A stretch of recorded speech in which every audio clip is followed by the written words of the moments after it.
when you are trying to make a change when it comes to your health and fitness. There's only one thing that truly matters.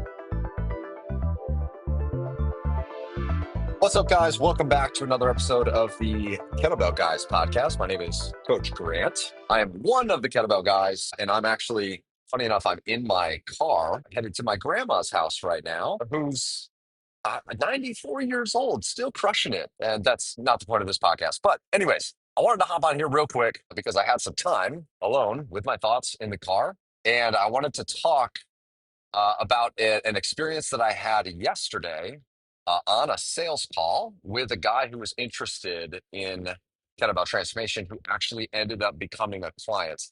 Uh, Signed up for our Year of Change program. And what I wanted to talk about, what I wanted to kind of relay on this podcast was one of the only thing that truly matters when you are trying to make a change when it comes to your health and fitness. There's only one thing that truly matters, one single thing. And I'm going to give context to this because when I had this call with my guy yesterday, one of the things that he had talked about was how, number one, it had been a goal of his to get healthy, lose weight, get in shape, like live a healthier lifestyle. It had been a goal of his forever, like his entire adult life, like years.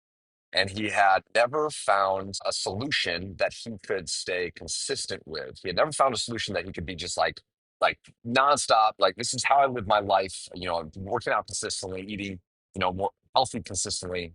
And he had spurts of losing weight. Like, he had times where he had like lived abroad and lost 20, 30 pounds living abroad. But then when he came back to the United States, he'd get back into his everyday life. And he's a doctor. So he was incredibly busy, stressful job, works a lot of hours. And whenever he came back to the States, he couldn't find a routine that he could stick with.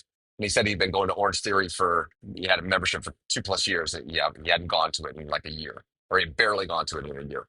And one of the things he talked to me about on the call is he said, it's never been my thing to work out. It's never been, I've never enjoyed working out. I don't like working out. It's not something that I've gravitated to naturally. I always rather choose, I'd rather choose the easier route. I'd rather choose to, do something else, work or couch time or chill or hang out with friends. The actual consistently choosing to work out was not something that came natural to him. And he basically had started and stopped so many times in his life and had, quote unquote, failed so many times in his life to be able to continue to keep the weight off or to stay healthy, that he had even gotten to a point where he didn't even want to set a weight goal. He didn't even want to set a target weight, which is interesting because I said to him on the call, he said, I don't really care about the number. I just want to feel healthy. And that's something I hear a lot. It's something I hear all the time on sales calls with guys, especially guys who have had experiences in the past where they have struggled to keep the weight off, where they reach a point where they just say, I don't care about, the number. Like, the number doesn't matter to me. I just want to feel healthy. I just want to feel better. And one of the things I said to him, I said, well, I, like right now, you could just decide to feel better. Like, you can just choose that you're going to feel better right now. Like, you don't have to lose any weight. You don't have to get healthier. You don't have to do anything to choose to just like, okay, I'm going to choose to feel happy and choose to feel better. I was like, unless like you are actually unhappy with where your weight is, and then if that's the case, then like you got to set a target. We got to set at least a measurable goal, because then we can decide if, like, when you actually reach that goal, if it's the thing that's going to make you feel better. Slash, when you are consistent with this stuff, when you choose to be consistent with your workouts and your nutrition, it's, if you have the weight to lose, you're going to lose it. And he wanted to shy away from setting that goal number because he just wanted to feel healthy. But I said to him, I talked to a lot of guys, and a lot of times when guys shy away from that number, it's just purely because, they had failed to either achieve it or they'd failed to maintain it so many times in their life that they don't want to set that number and set themselves up for failure again. And they don't want to set themselves up for, like, I want to go after this, but I just know I don't have any confidence in myself to be able to follow through and either achieve it or maintain it. And one of the other big things that he said to me was, he said, probably the biggest thing that would hold me back is just purely my skepticism around, like, my results? Like, is it actually going to work for me? Is this process going to be something that I can do, that I can stick with? And the thing I said to him, I said, well, that's completely understandable. It's completely understandable for you to be skeptical about whether this process is going to work for you. It is completely understandable for you to be skeptical about whether you can get the results and whether you can stick with it long term. And one of the things he said was the reason why I was so skeptical is he said his perception of training, his perception of working out and eating healthy and what it would take for him to go from his starting weight, which I believe was around 220, 225, to go down to 180 or sub 180, which he felt was going to be incredibly healthy for him. He felt his perception was that the work and the commitment and the effort that would need to be put into that was so much more than he was willing to commit to. It was so much more than he'd be willing to do. It was so much more than he'd be willing that would be realistic in his life. And that was one of the main things that drove his skepticism around, is this actually going to be something that I can do, I can achieve, and then I'll be able to maintain? And I said, that's normal. Like, that is normal to feel that way. But the thought process there becomes, okay, number one, you have to question, okay, is there a system out there for me? Like, either that's like a yes or no question, right? It's like either you believe that somewhere out there is a system where somebody who's busier than you, who's got it harder than you, who's got more kids than you, more responsibilities than you, who's had a more challenging life than you up to this point, has found a thing that they can implement that allowed them to lose the weight, keep it off, and actually get healthy. Either if you believe that's the case, then yes, you believe it's true that you can find a system for you. Or you believe that you are the most unique case in the world and no, there is nothing that is possible for you. And so that's a yes or no question. So that was like the first thing that I asked him was like, okay, yes or no, what do you believe? Because if you believe no, like if you believe no, that like, no, there's nothing that's going to work for me, well, then it doesn't matter what I explain in terms of how our program works. Like it does not matter. There's no program that's going to work out there for you. It doesn't matter how efficient I think our system is. It doesn't matter how easy I think it is for our guys to be able to get their training sessions in. It doesn't matter how simple the workouts are or how easy the nutrition is or how, the least amount of time that our guys put in to being able to actually see the results they want. None of that matters because you don't actually believe there's a system for you, which comes back to this core, the core thing that I said at the beginning of this podcast, which is there's only one thing that drives whether you are going to be successful or not. And it is your belief, your decision around number one, do you believe that it is possible for you? And number two, do you want to be that person? Do you want to be a guy that has the results that you believe would make you feel better, that would make you feel healthier, that would add years to your life? Do you want to be the guy that has those results? Because here's the deal.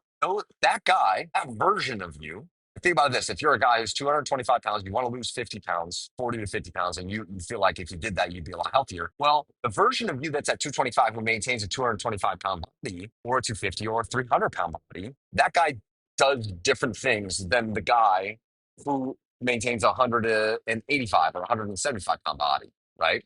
That guy makes different decisions. That guy does prioritize and choose to go do a workout when he's not feeling motivated. That guy does choose to make different decisions when it comes to his nutrition. He says no, or he says yes to alternative options when it comes to, alcohol or drinks or whatever it may be, right? He makes trade-offs in his life. It doesn't mean that he's perfect all the time. Nobody's perfect all the time. No one in any program ever, no one who's even in the best shape of their life is perfect 100% of the time. It's just that more often they choose to make different decisions because of the original goal, which is like, I want to feel better. I don't feel good with where I am right now, which comes back to this core decision that you have to make, which is, do you believe that there's a system out there that could work for you? And then number two, do you want to be that guy? Like, do you want to be that guy? That's what I asked him at the end of this call. I said, do you want to be that guy? And like, if you don't want to be that guy, then we can't help. I'm not sure who can help. But if you want to be that guy, then the reason why you choose something like Kettlebell Transformation is because you actually have a coach who cares enough about you, who invests enough time and energy into you to where you would have the support and the structure and the injection of belief into you that you can go become that guy. Because right now, you struggle with your belief that you can be the individual that can attain and maintain the results that you want. But if you, in your core, believe that you can go become that guy, well, then guess what? You know what you're missing? You are missing a coach who can help inject that belief into you every single day, who can help inject that belief into your veins that you can become the guy that does this stuff consistently, that can maintain the results that you want, that can get strong, that can work out consistently, that can be the example of health to everyone around you. Which, by the way, this guy was a doctor who, and he felt like he was a hypocrite. He didn't want to be a hypocrite in front of his patients. He wanted to be an example. And so this is kind of a Grant rant on stuff that I probably said in many different ways in podcasts before. But in my experience, people need to hear things more than once before it becomes real for them, before they have that moment of synergy where it becomes real for them that the number one thing that you have to believe and that you have to want is that you have to want to be that guy. And it doesn't mean that you're not going to be skeptical around your ability to do it. It doesn't mean that you're not going to be skeptical around your ability to get results. It doesn't mean that you're not going to be scared, that you're not going to be worried, that you're not going to be nervous about making an investment into your health, about spending money on your health. It doesn't mean that you're not going to have all of those fears and all of that resistance. Because guess what? Change is hard. Lifestyle change is hard. Becoming a new human being, transforming who you are, it's not simple. Well, I won't say it's not simple because it is simple. It's not an easy process. That's why it's so hard for so many people to do. It doesn't mean you won't have fears around all of that. You just have to be able to believe despite all those fears. You have to want it despite all of those fears. You have to, in your core, be like, there's a version of me, there's a better version of me that I believe I can be, and I desire that. If you desire that, despite all those fears, well, guess what? Then you have the blueprint for winning. You have the blueprint for changing your entire freaking life because all it takes is you desiring and believing in yourself. And if you have that, and then you have the right system, the right support, the right structure, something like Kettlebell Transformation, which is a program that helps guys on all of those fronts, and the right coaching and the right belief from another individual to help remind you that you can actually achieve this, then guess what? You will win as long as you give yourself enough time to see the results, enough time to where it just becomes who you are, becomes what you do. But that's at the core. That's what starts everybody is a desire and a belief and the pure want to be that individual. And so if you need any sort of injection of motivation today, I hope this is it, is that the one thing that you need, if you have that, man, you are unstoppable. And you might be one decision away from changing your entire life. With that being said, y'all, I'm recording this on a Sunday. I hope you have a fantastic rest of your week, whatever day you're listening to this. I'm rooting for you. Truly, like I'd say this to every guy we talk to, over on our different calls, guys that come into contact with Kettlebell Transformation, is that I am rooting for you because your goals are worth it. And the changes you want to make in your life is worth it because everyone in your life would benefit from it. With that being said, go Bears, bear down. They play the Saints today. And so if you're listening to this later, hopefully they won. If they didn't win, don't shoot me a message on Instagram. It'll be sad, super sad for me. Otherwise, y'all, hope you have a great week, and I'll see you on the next podcast.